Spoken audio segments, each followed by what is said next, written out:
कैलासवरा शिवचंद्रमौली इंद्रनाथा कोटी दळाळी कारुण्य सिंधो हरे पृथ्वीला शंभो मजको नमो सद्गुरु ज्ञानदेवा नमो सद्गुरु सच्चिदानंद रूपा नमो सद्गुरु भक्त कल्याण मूर्ती नमो सद्गुरु वासुदेव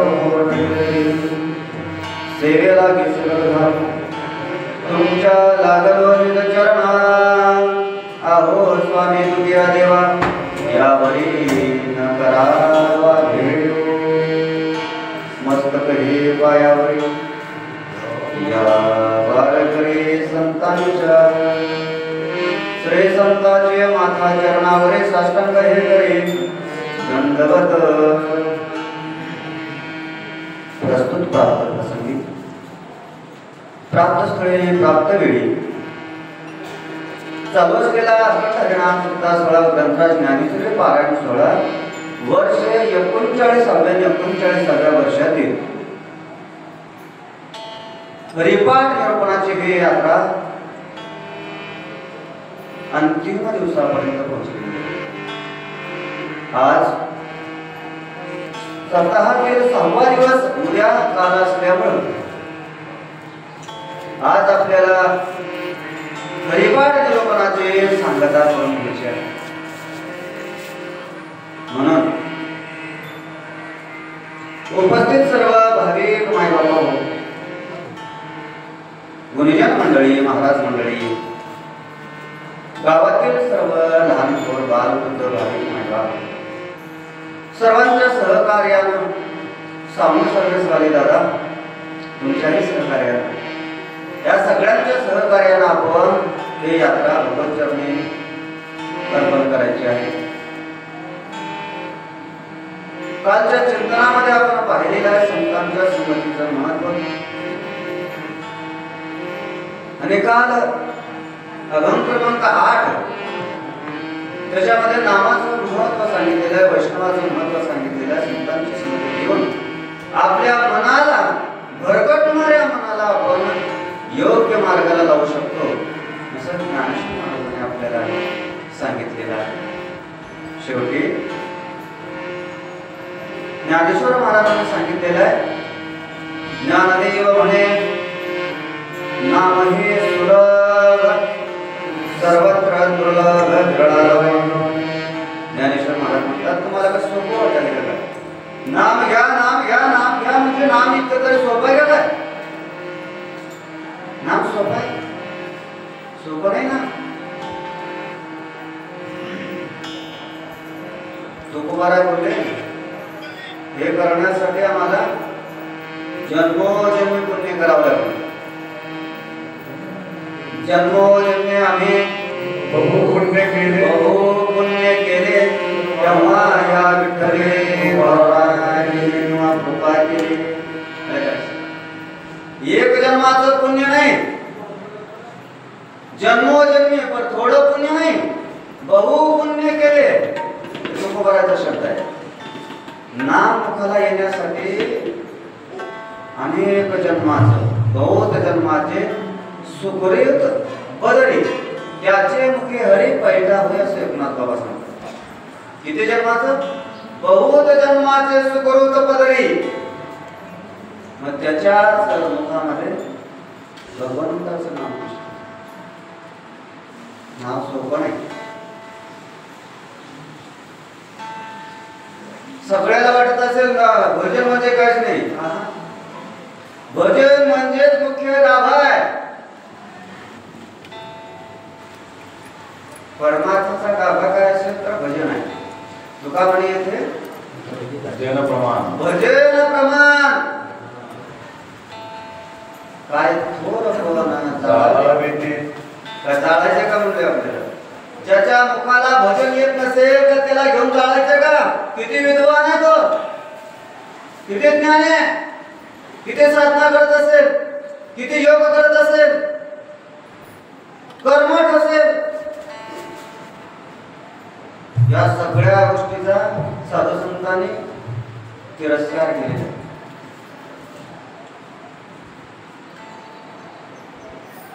तुका म्हणे सोपी गेले पायवाट आपल्यासाठी सोपी केलेली वाट आहे का? आम्ही त्याच्यासाठी चालू ना. आम्ही वैकुंठवासी आलो याचे कारण असे बोलिले जेरुसे साच भगवंताया झाडू संताचे मार्ग आढळाने भरले जग उचिष्टाचा भाग शेष उरला शिव. आम्ही याच्यासाठी चालू म्हणले.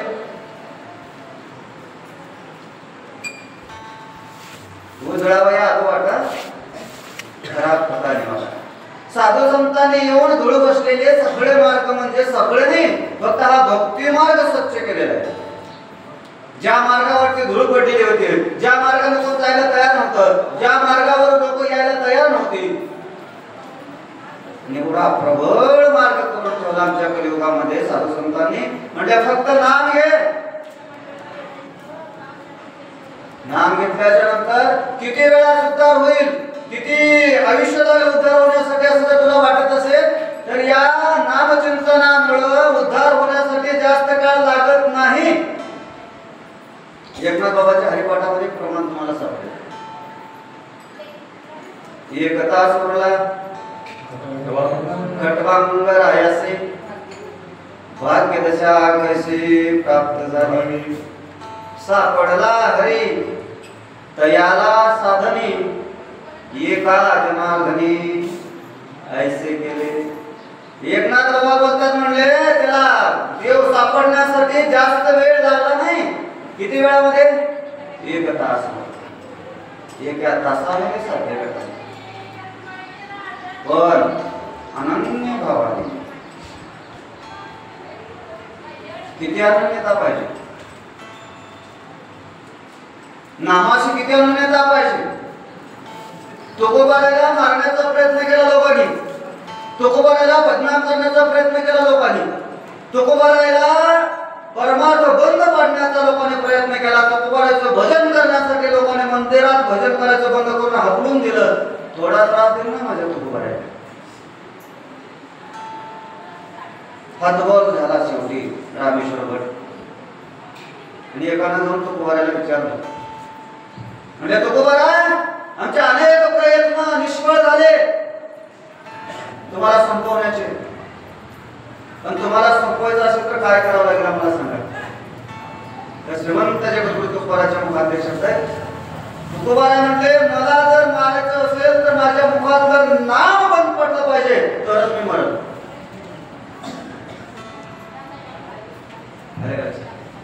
म्हणजे किती एकनिष्ठता आहे नामचिंतनाची,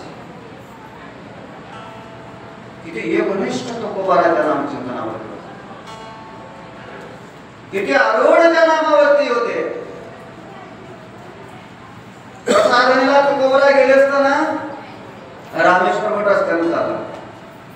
रस्त्याने जात असताना त्या कानावर शब्द पडला, विठ्ठल श्री विठ्ठल. ब्राह्मण रागामध्ये कोण मोठा? भेटलं तुकोबारा. तुकाराम महाराज. तुकाराम सुद्धा म्हणत नव्हते महाराजाला. ते बोलवून घेतलं, हे इकडे म्हणले. लाज वाटत नाही का? अक्कल नाही का? कुठं काय करावं कळत नाही का तुला? म्हणजे काय झालं? माझ्या बाबा चूक झाली का? माझ्या अपराध झाला का? क्षमा करा. एवढी नम्रता तुकोबाराकडे. विद्या विनयेन संपन्ने. आलं का लक्षात? हे ज्ञानी माणसाचं लक्षण आहे. आपण काय समजतो? मूळ काढून चालणारा ज्ञानी आहे, चांगले कपडे घट्ट घालून फिरणारा मोठा आहे. आपण झगमगण्याकडे पाहतोय आज. म्हणून खरे लोक आपल्याकडे पोहोचले नाही अजून. महात्म्याच्या जवळ आपण काय केलं नाही, महात्म्याची ओळख आपण करून घेत नाही. आपण फक्त दिसण्यावर पाहतोय सगळ्यांना, म्हणून तर फसायला लागतो. काय अपराध झाला माझ्या बाप सांगा. रामेश्वर भटाने सांगितलं म्हणजे ही जागा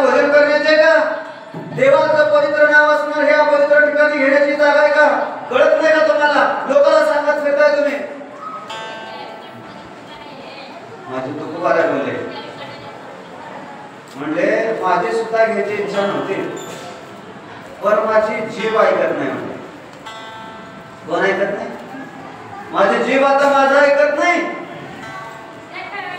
माझी मत झाली या नावावर वाचा, छंद या नामाचा घेतला. तुकोबाराय बोलले माझी वाचा अनावर झाली, आता आमची वाचा या अनावर होऊ लागलेली आहे. एकादशीच्या दिवशी जामून खायला आमची वाचा अनावर होऊ लागलेली आहे. भजन करता करता एखाद्याला अपशब्द बोलण्यासाठी आमची वाचा अनावर होत नसतं वाटते काय आम्हाला. भजन करता करता तोंडात आम्ही सुपारी टाकतो, आमची वाचा अनावर होत नसते काय. आमचीही वाचा अनावर होऊ लागली, पण तुकोबारायची वाचा अनावर झाली कशासाठी? नामचिंतनासाठी.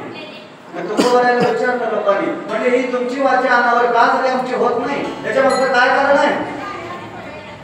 तर तुकोबारायने सांगितलं पडिले वळण आणि भाव तो निराळा पांडुरंग ध्याने जागृती स्वप्नी पांडुरंग. घेई घेई माझी वाचे गोड नाम विठोबाचे, तुम्ही माझ्या विठोबाचे गुण मनात येथे धाव राहे. सगळ्या इंद्रियाला उपदेश केला तुकोबारायने. म्हटले जास्त गडबड करायची नाही, इकडे तिकडे फिरायचं नाही म्हटले, सांगितलेलं आहे का? आणि तुकोबाराय परमात्मा ज्या प्रमाणात अरुंद झाली.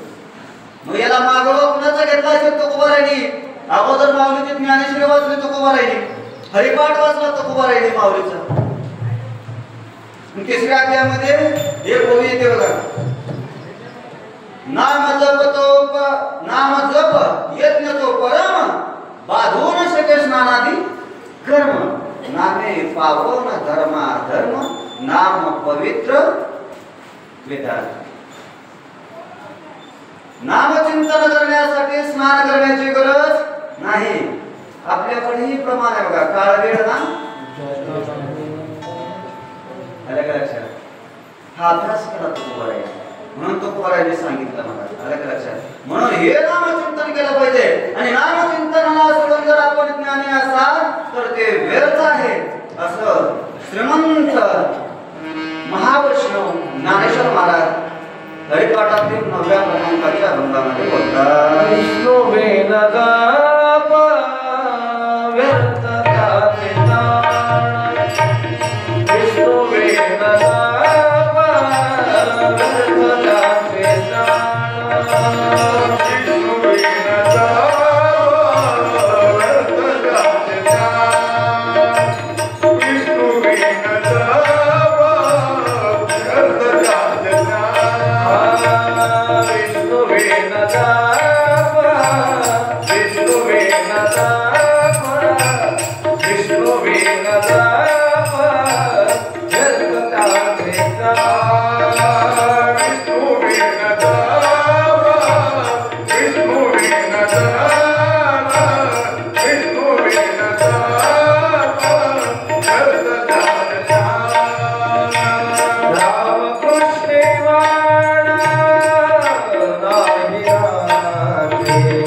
महावैष्णव ज्ञानेश्वर महाराज बोलतात, विष्णुवेन जप व्यर्थ जाते ज्ञान रामकृष्ण मान नाही जाते. ज्ञानेश्वर महाराजांनी स्पष्ट सांगितलेलं आहे, ज्ञान भरपूर आहे पण भगवंताचं भजन करत नसेल, नाम जप करत नसेल तर ते व्यर्थ आहे.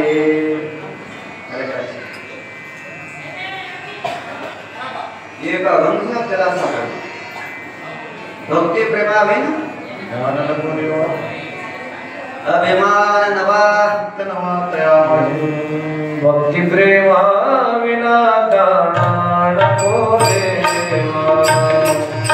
भक्ती प्रेमाविना दाना नको देवा.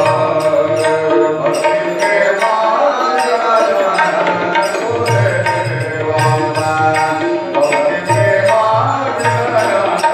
नको देवा. भक्ती प्रेमाविना दाना नको देवा. भक्ती प्रेमाविना दाना नको देवा. भक्ती प्रेमाविना दाना नको देवा. भक्ती प्रेमाविना दाना नको देवा. भक्ती प्रेमाविना दाना नको देवा. अभिमान नित्य नवातया माझे. अभिमान नित्य नवातया माझे. प्रेम सुखाने प्रेम सुखाने प्रेम सुखाने प्रेम सुखाने. अभिमान नित्य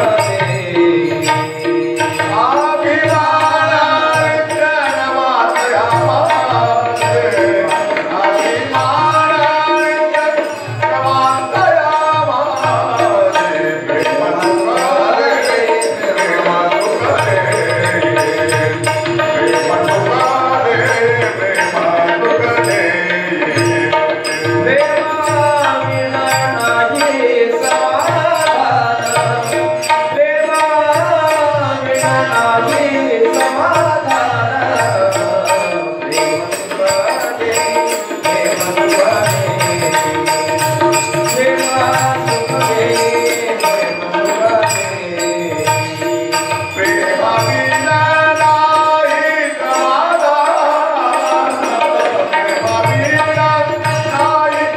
समाधान. प्रेम सुखाने प्रेम सुखाने प्रेम सुखाने प्रेम सुखाने.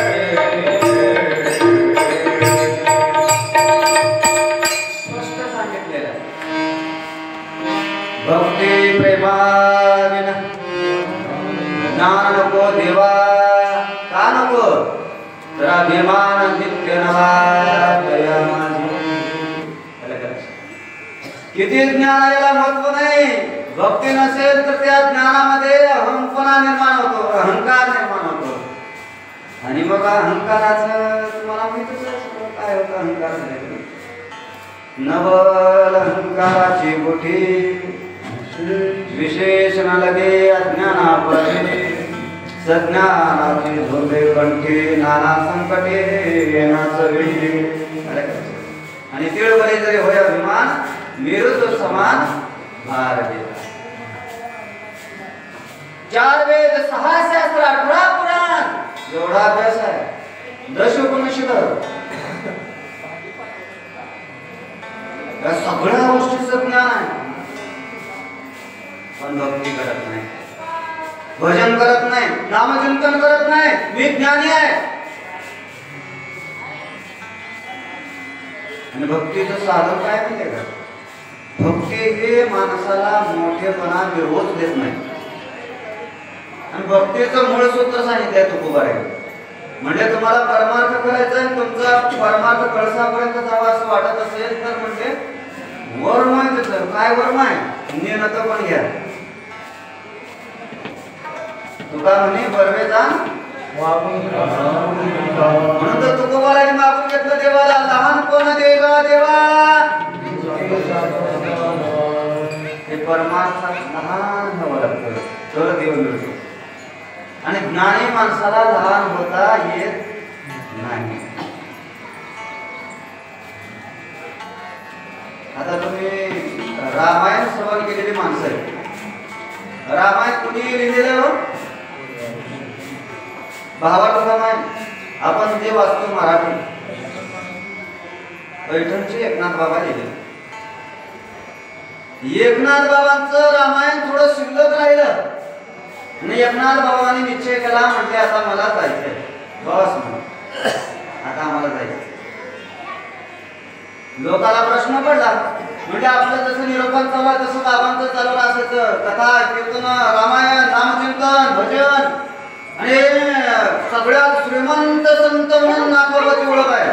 का त्यांच्या घरामध्ये दररोज 1000 लोकांचा स्वयंपाक पुरणपोळीचा व्हायचा. महाराज सोपी गोष्ट आहे का काय? सप्त्यामध्ये भाकर करावं म्हणलं तर काळजी लागते. नाही खरंच त्यांना प्रश्न पडायला, माणसाची जोड होईना, करायला माणसं मिळणार, करायला कमी नाही माणूस आज, पण ते करण्यासाठी माणसाची जोड होईना. 1000 डबाचा स्वयंपाक पुरणपोळीचा करायचा म्हटलं असेल तर माणसं किती लागत असतील? पोळ्या करायला महिला किती लागत असतील? ते कधी पुरण शिजवत असतील? आणि साजूक शुद्ध गाईचं तूप, तुपात पोळी करून जेवण, क्या बात आहे. आता तूप म्हटलं का चूक आहे.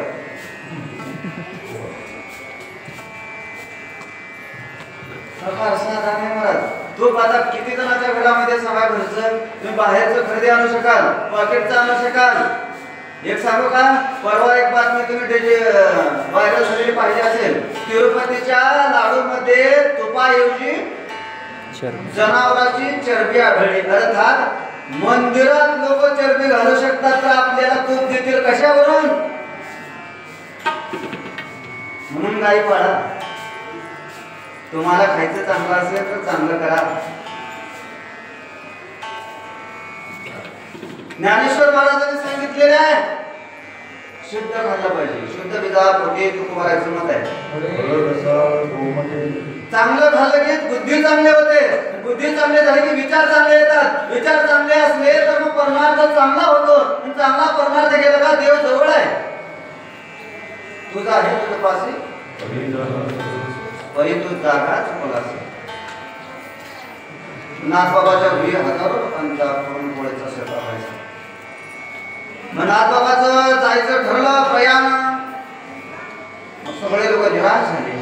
बाबा तुम्ही जाणार, पुढचं रामायण आम्हाला कोण सांगणार? मग त्यावेळेसला बाबांचा मुलगा होता, त्याचं नाव हरिपंडित. हरिपंडित तिथं बसलेला होता, वर काढून असा. म्हटलं आता बाबा माझं नाव घेणार का? काशीला जाऊन अध्ययन केलं होतं, कर्मकांड माहित होतं, वेद विद्या माहित होती, यज्ञ कर्मकार नाही माहिती होतं, सगळ्या गोष्टीचा अभ्यास होता, भरपूर ज्ञानी होता. हरिपंडित साधारण होता. काशीला राहून ज्याने ज्ञान प्राप्त केलं होतं, एवढा विद्वान हरिपंडित होता. आणि हरिपंडित म्हटला आता बाबा माझं नाव घेणार का? या मंदिरामध्ये माझ्या इतका विद्वान कुणीच कोण म्हणत होते? हरिपंडित. हरिपंडित एवढा ज्ञानी असून भजन करत नव्हता. भजन करी आले की जाऊन घरात झोपायचा. नाथबाबाला सुद्धा म्हणायचं हे काय झालं आपलं योग्य नाहीये, आपण एक कर्म केलं पाहिजे. हे बाबाला सांगायचं. बाबा म्हणायचे हे बघ तुला पटत नसलं का घरी जाऊन झोप. इथं सगळे येणार, याले याले लावतो सगळ्यांचे ते आहे अधिकार. नामचिंतन घेण्याचा अधिकार सगळ्याला असल्यामुळे सगळे आपल्या वाड्यामध्ये येणार. तुला त्रास होत असेल तर तो जाऊन दूर राहा. तुम्ही चरित्र वाचा. याच्याबद्दल बरेच दिवस हरिपंडित पैठण सोडून काशीत राहत होता, बाबाला सोडून. शेवटी हरिपंडिताच्या आईने इच्छा केल्यावर नाथबाबांनी विनवून आणलं होतं त्याला. पटत नव्हतं का? भजन हरिपंडितला आवडत नव्हतं. ज्ञानी भरपूर होता. मला का बाबा माझं नाव घेणार. भूल काढून बसलेला हरिपंडित. तेवढ्यात बाबांना म्हणले त्यात काय एवढा अवघड म्हणले. याच्या पुढचं रामायण आपला म्हटल्या येणं अजून वर काढलं. आता आपला म्हणल्यावर माझं नाव घेते. तेवढ्यात नाथबाबा म्हणते आपला गावबा करेल.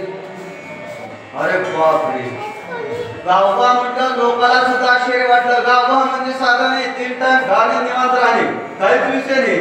अन्नसाचं सुद्धा न शिकलेला पोरगा, घरच्यानं कंटाळून बाबापाशी आणून ठेवलेला घोडी. म्हणजे आपल्याला जमणार. रोज गोड मारले, रोज पुढे खायला मारले. आमच्या घरी होईना म्हणून इथं आणून ठेवते. राहा बाबा कशी. बाबा म्हणले निवांत राहा. मग मी काय काम करत नाही म्हणलं त्यानं. नको करू, 3 वेळेस खा निवांत राहा म्हणजे. दुसरं काही करत नाही, झोपून ऐकायचं रामायण फक्त एवढंच. बाबाची निष्ठा होती बाबावरती. बाबा म्हणलं बाबा मी अन्नसाचं शिकलं नाही कसं काय. इकडे म्हणते बोलत डोक्याला हात ठेवला. होता कृपा तुमची पशु बोले वेद. अधिकार आहे संतांचा, सद्गुरूंचा अधिकार साधा नाही. डोक्यावर हात ठेवल्याबरोबर कृपा केली महाराज. कृपा केल्याच्या नंतर संतांनी चल म्हटल्या निर्जीव जड भिंत चालते तर माणूस बोलत नाही, यात काय नवल आहे. रेडाला बोल म्हटल्या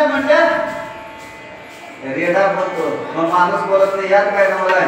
गावबा तू करशील, काळजी करायचं नाही. हात ठेवला आणि उत्तर रामायण गावबानी केलेला आहे. आलं का लक्षात.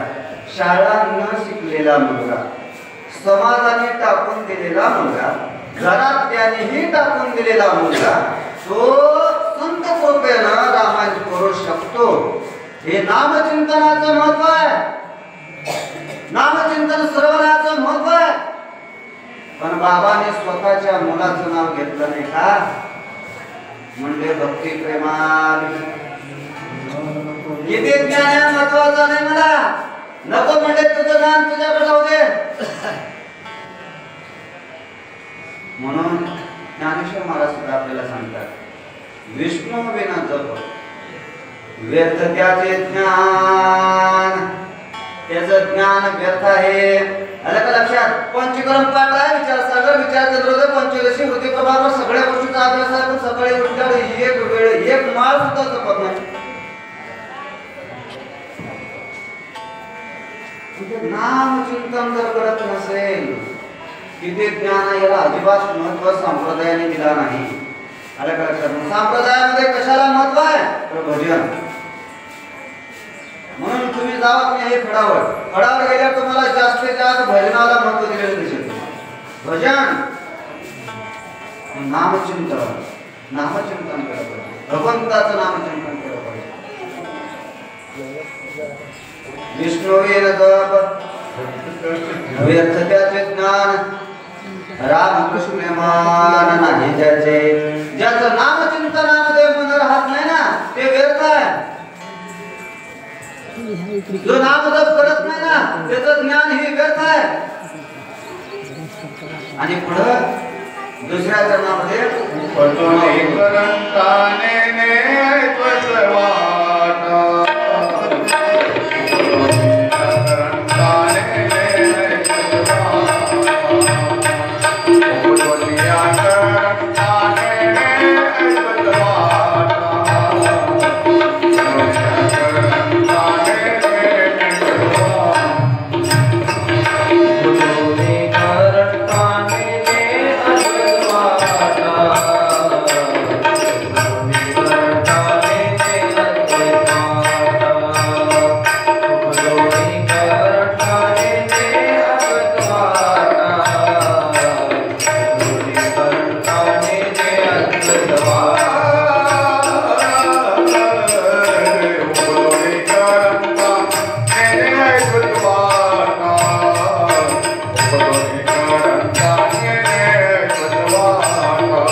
हरि मुखे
सजोनी करंठा नेने अद्वैत वाटा रामकृष्णे बैठा कैसे ने होय करंठा बोलते ज्ञानेश्वर महाराज। आपण कुणाला म्हणतो करंठा? किती पांढऱ्या पायाचा फुटक्या नशिबाचा म्हणतो करंठा या शब्दाचा अर्थ होय पांढऱ्या पायाचा आहे फुटक्या नशिबाचा आहे। अरे लक्षात आता आपण का फुटक्या नशिबाचे का काय? आपण भाग्यवान आहोत। कसा भाग्यवान आपण? तुकोबाराय बोलले तुका म्हणे भाग्य या नावे म्हणजे आणि संसारी जन्मिते आपल्याला माणसाचा जन्म मिळणं म्हणजे आपलं भाग्य आहे। आता माणसाचा जन्म मिळून जर आपण करंटे होत असेल पांढऱ्या पायाचे होत असेल फुटक्या नशिबाचे होत असतील तर मग आता साधू संतांनी काय करावं? मग काय करतोय हा? नामचिंतन करत नाही भेद करत फिरतोय भेद प्रपंचिक भेद हा माझा तो परका यानं जवळचा त्यानं लांबचा हे तुझा नाही बघ हे माझा नाही बघ। आता हे परमार्थात सुद्धा घुसतोय राव लय अवघड झाली परिस्थिती। बरेच जण कुठं कुठं गेलं का म्हणतात हे महाराज आमचा ते महाराज त्यांचा फलाना महाराज फलाण्याचा बिस्ताना महाराज बिस्ताण्याचा। अहो महाराज घरचे झाले नाही तुमचे कधी होणार? चरित्र काढून पहा आतापर्यंत साधू संतांनी स्वतःच्या घरच्याला सुद्धा महत्व दिलं नाही का? साधू संतांना फक्त देवाशी घेणं देणं आहे। साधू संतांना तुम्हाला योग्य मार्गाला लावणं आहे आणि जर घरच्याला महत्व द्यायचं असेल तर उचलून बाबा जाणे अगोदर सांगितलं ते माझं गाव हे आहे माझ्या घरी एवढे जण राहतात का सांगितले नसतील? तुम्ही कशाला मतभेद करताय विनाकारण?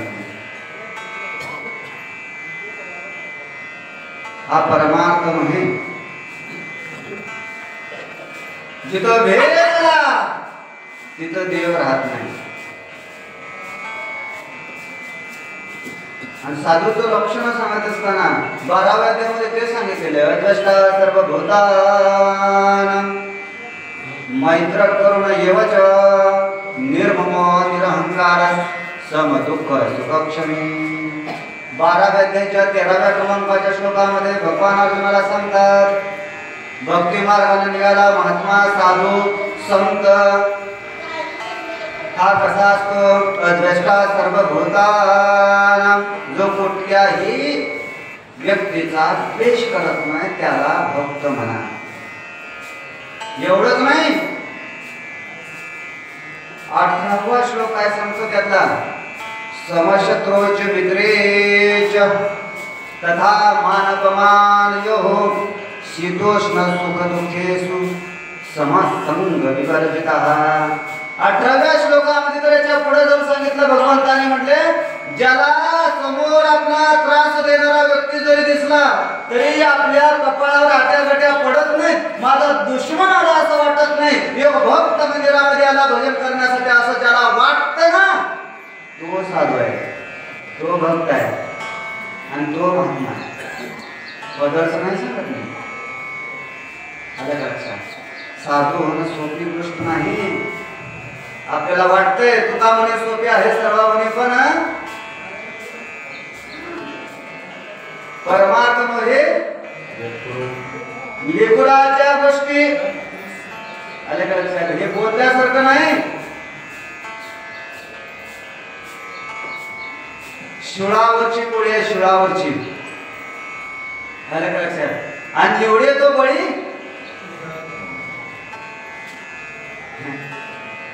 साधं वाटायला तुम्हाला सगळ्या गोष्टी साधं नाही। म्हणून परमार्थासाठी घरातून पाऊल टाकण्या अगोदर 17 वेळेस आपण विचार करावा। मंदिराकडे पाऊल टाकण्या अगोदर आपण 17 वेळेस विचार करावा की आपण कुण्या मार्गाने जातोय आणि त्या मार्गाने जात असताना तिथे नेम काय आपण तिथे गेल्याच्या नंतर काय केलं पाहिजे, काय साध्य करण्यासाठी आपण जात आहोत या सगळ्या गोष्टीचा विचार करावा. म्हणून रानात गेलेला आपण जातो सोयाबीनचे राज करायचे, म्हणून सोयाबीन पेरतोय आपण. हा बाजारपाला करून सोयाबीनचे राज करतोय, अजिबात नाही. तसं परमार्थासाठी पाऊल टाकल्यानंतर या सगळ्या गोष्टी आपल्याला एक एक उतरल्या पाहिजे. पत्यनान आणि टोपाचे होतच आहे. रोग ऐसे जाय असं लगेच निघून जाईल म्हटलं तुमचा रोग. पण पथ्य करा. काय पथ्य? देवाचं नाम. विद्वत्ता घेऊन बसू नका, मोठेपणा मिळवू नका. अहो भले भले मंत्री संत्री मिळे ट्रकनं पैसे दवाखान्यासमोर ठेवले पण वाचले नाही. तुमची काय गती आहे? पुण्या झाडाचा पालन कोणती औषधाला उपयोग सुद्धा नाही आपल्याकडे. म्हणून करंटे होऊ नका. भाग्यवान आहात तुम्ही माणूस म्हणून जन्माला आलात. दुर्लभ असणारी वस्तू तुम्हाला प्राप्त झालेली आहे. म्हणून तुम्ही काय करा? भजन करा, नामचिंतन करा.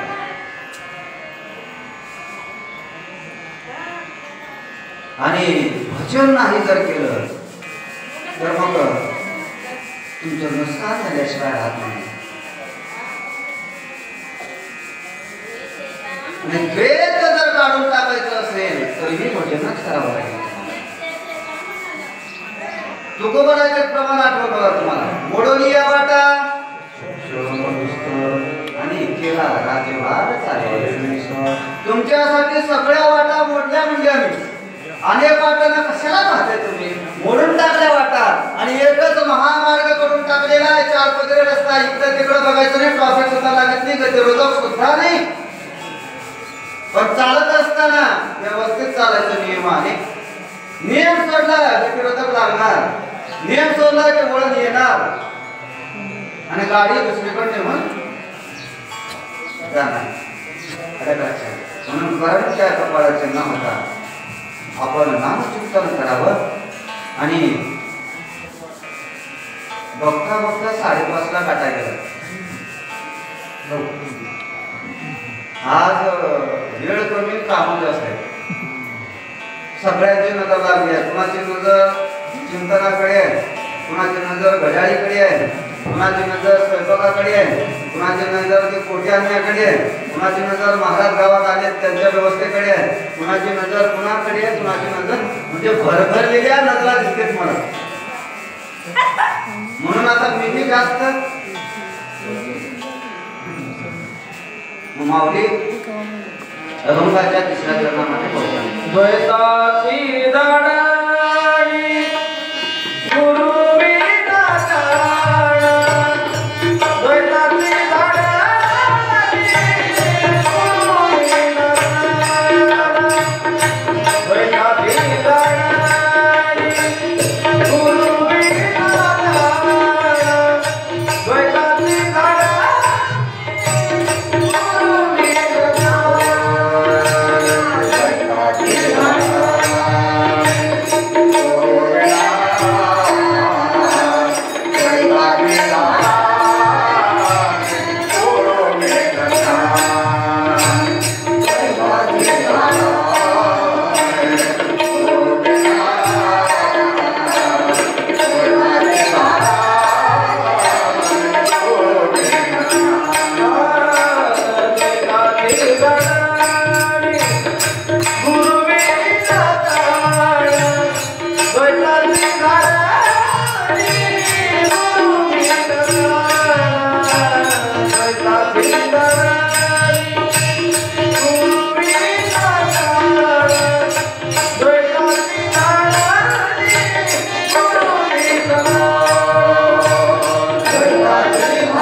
तया हरकाईचे कीर्तन घडेल नामे. ब्रेत जावा वाटत असेल तर बळकट गुरु पाहिजे. जोपर्यंत आपण गुरुला शरण जात नाही तोपर्यंत ब्रेत जात नाही, योग्य मार्गाला आपण येत नाही असं ज्ञानेश्वर महाराज म्हणतात. आपल्याला जर योग्य मार्गाने क्रमण करायचं असेल तर आपल्याला काय केलं पाहिजे?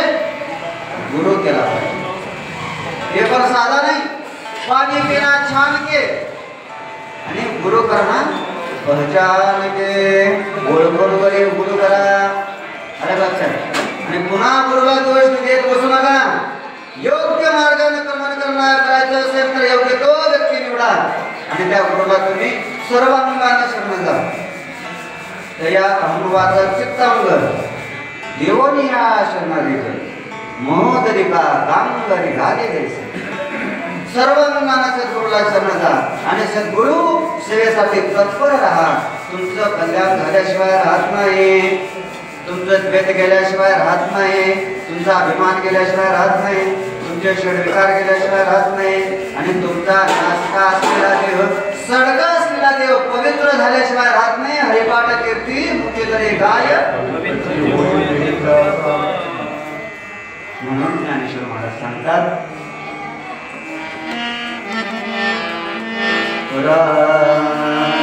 ज्ञानदेव म्हणे सगुण हे ध्यान. ज्ञानदेव म्हणे सगुण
हे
शेवटी ज्ञानेश्वर महाराज बोलतात, ज्ञानदेव म्हणे सगुण हे ध्यान, नाम पाठ मौन प्रपंच हरिमुखे म्हणा, हरिमुखे म्हणा, पुण्याची गणना कोण. ज्ञानेश्वर महाराजांनी स्पष्ट सांगितलेलं आहे, सगुण निर्गुण याही भागामध्ये तुम्ही भाग घेऊ नका, सगळ्या गोष्टीला बाजूला ठेवा, तुम्ही एकच करा म्हणजे हरिमुखे म्हणा, हरिमुखे म्हणा, पुण्याची गणना कोण करी. वेळ आपला संपलेला आहे, थोडं भरपूर काम असल्यामुळं आपण या ठिकाणी आवर्जून घेतलेलं आहे. 6 दिवस हरिपाठ प्रमाणासाठी उपस्थित सर्व गावातील भाविक मायबाप, पूजेचे असलेले यजमान अन्नदाते आणि खरंच विशेषतः म्हणलं तर सांगू का तुम्हाला, तुम्ही जर कथा ठेवली असते तरी हे मंडळी तुम्हाला बसलेली दिसली नसती. का तर यांना कथेत रुजू नाही, आवड नाही, त्या हरिपाठाची आवड असल्यामुळे एवढा त्रास सहन करून ते माझ्यासाठी, बाबांसाठी आणि तुम्हा गावकऱ्याच्या प्रेमासाठी किती त्रास होत असेल त्यांना ते आता तुम्ही कल्पना नाही करू शकत. का जावे त्याचा वंश आले का लक्षात.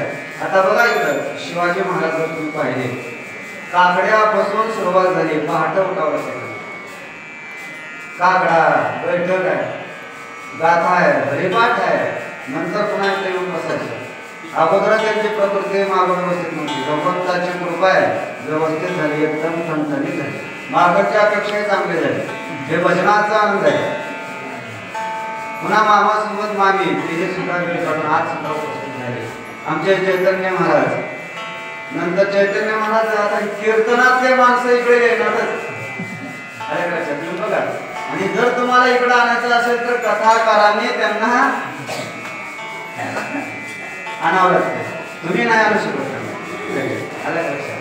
मग आणि त्याच्या पुढे जणू म्हणलं रस्ता साईनाथ म्हणजे जणू मिरगाळीचा रहिवासी काय वाटते, ते एवढं तुमच्यामध्ये तो मिक्स झाले. प्रत्येकाच्या मुखामध्ये साईनाथ आहे, साईनाथ शिवाय दुसरं शब्द ते नाही. आलं लक्षात. आणि तशी सेवा आहे बरं का, दुसरं नाही, ज्याची सेवा आहे तिची सत्ता चालते. महाराज मार्गावर सुद्धा देवावर सत्ता चालते भक्ताची सेवा केल्यामुळे. मग आता मिरगाळीची सेवा साधी नाही, हरिपाठ, कापडा, कीर्तन, पुन्हा हरिपाठ निरोपण, हे पण कधी निराश होत नाही, कंटन करत नाही. फोन केल्या धावत येणार, कुठे असू द्या तुम्ही पळत येणार, वेळेला बरोबर उपस्थित राहणार. या सगळ्यांसाठी एक वेळ जोरात टाळ्या झाल्या पाहिजे. म्हणून मी नाहीतर डोळे हा एकल्याचा खेळ, तर मी एकला काय करू शकणार होतो. एकला मी बसला असतो तर प्रवचनाला मी एकला पुढे 5 पांडव बसले असते, म्हणजे हो द्या महाराज चला. आलं का लक्षात. काही जणाला भजनाचा आनंद आहे म्हणून मंदिरामध्ये आले, काही जणाला तबल्याचा आनंद आहे म्हणून ते मंदिरामध्ये आले, काही जणाला श्रवणाचा आनंद आहे म्हणून ते मंदिरामध्ये आले. म्हणून संख्या वाढली आपली हरिपाठ निरूपणासाठी. यांच्यासाठी आज आपल्याला सहकार्य, त्याच्यामध्ये आमचे सामूहिक सर्वसारी दादा एकलेच आहेत, दोघं सुद्धा नाही, पण सेवा देण्यासाठी मागं पुढे अजिबात नाही, बरोबर उपस्थित राहणार. लाव म्हणजे ते माहीत ज्याला जे पाहिजे तसं बरोबर व्यवस्थित त्यांचं या, त्यांच्यासाठी एक वेळेस टाळ्या झाल्या पाहिजे. आणि आज आमच्यासाठी युट्यूब चॅनल आहे आपल्याच गावचं. आमचे विनेकरे म्हणले मी विण्यासाठी तर राहतो, म्हणले 6 दिवस जमलं नाही महाराज, पण 1 दिवस तरी करतो सेवा. सुंदर आहे त्यांचे युट्यूब चॅनलला तुम्ही सबस्क्राईब करा, त्याच्यामुळे त्याचाही फायदा झाला. आपल्या माणसाला मोठं करायला शिका. काय रे तुम्ही बाहेर देशातले मोठे करताय, आपल्या लोकांचा फायदा झाला पाहिजे. अशी वृत्ती आपली झाली पाहिजे, तर आपण मोठे होणार. दुसऱ्याला मोठं करून आपण अपेक्षा करते की आपण महाग होणार, कसं काय होणार. म्हणून आपल्याला मोठं करायचं पहा. आणि सगळे आता सगळ्यांचं नाव घ्यायचं म्हटलं तर 6 वाजते. हा म्हणून आता सर्वांचं नाव घेत नाही. गावातील सर्व संयोजक मंडळ, नियोजक मंडळ, गावातील भजनिक मंडळ, महिला भजनिक मंडळ, श्रवणासाठी येणारे इथेपासून ते इथपर्यंत हे सर्वजण भाविक मायबाप त्यांचा मी ऋणी आहे की आपण माझ्या शिबिरामध्ये उपस्थित झाला. हे हरिपाठाला आमचे बाप आहेत तो काय बघा कसं आहे. दारासून पैलवान पण बघितलं नसेल तर बाबाला बघा.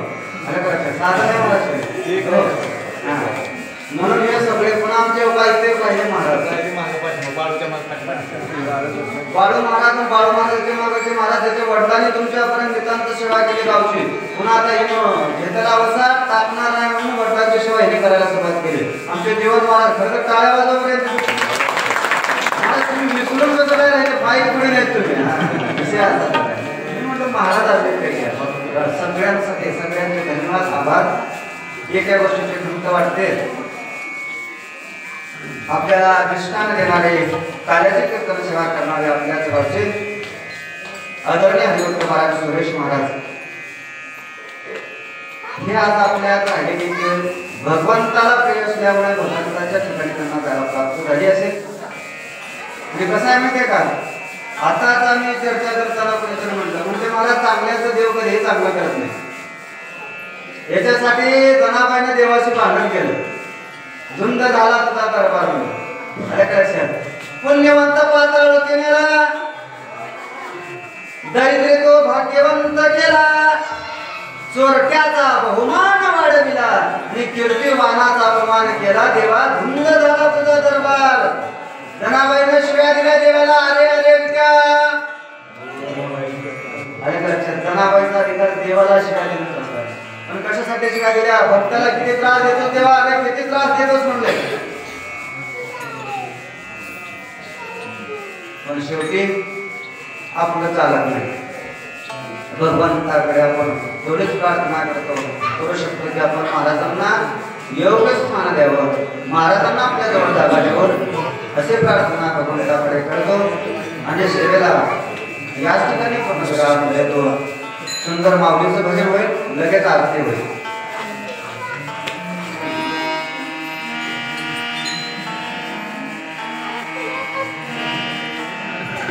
म्हणा म्हणा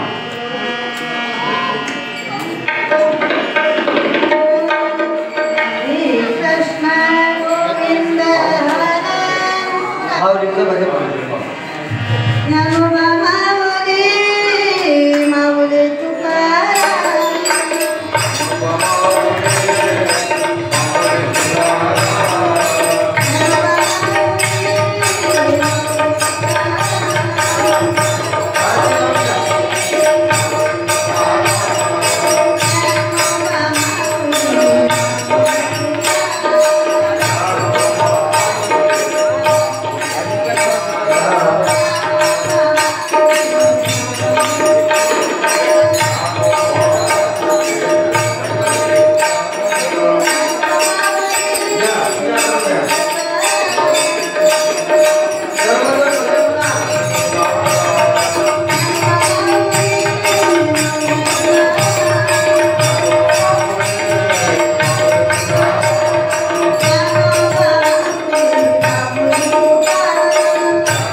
दान देगा देवा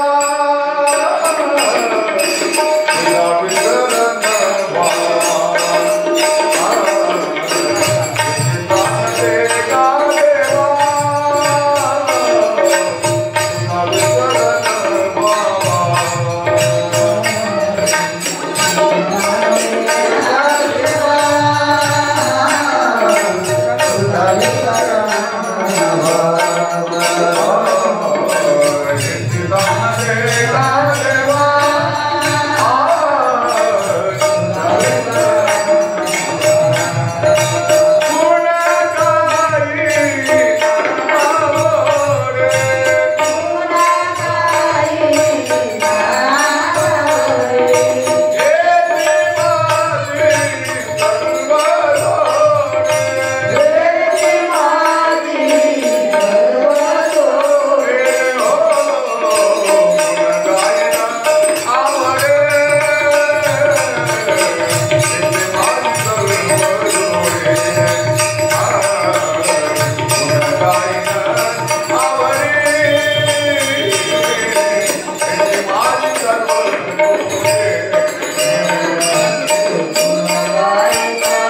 Jai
ध्वजयंत्रार सदा वसन्तं हृदयारविन्दे भवं भवानी सहितं नमामि कर्पूरदीपं समर्पयामि। आपल्याला भेटलेला अक्षदा म्हटल्यानंतर सगळ्यांनी समर्पित करायचं आहे।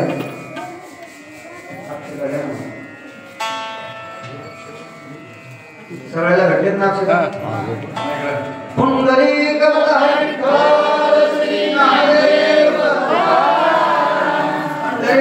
भगवान की जय, ज्ञानेश्वर महाराज की जय, गुरु तुकाराम महाराज की, राम भक्त हनुमान की जय, छत्रपती शिवाजी महाराज की, महात्मा बसवेश्वर महाराज की जय, नमः पार्वती पते अवधूत चिंतन श्री गुरुदेव सद्गुरु काशीनाथ महाराज की, सद्गुरु गुरुबाबा गिरनाथ महाराज की, परम पूज्य उज्ज्वलानंद महाराज की। लगेच हरिपाठाला सुरुवात होणार आहे। गावाचे बाहेर गावचे सर्व भक्त मंडळ आपण लवकरात लवकर मंदिराकडे यायचं।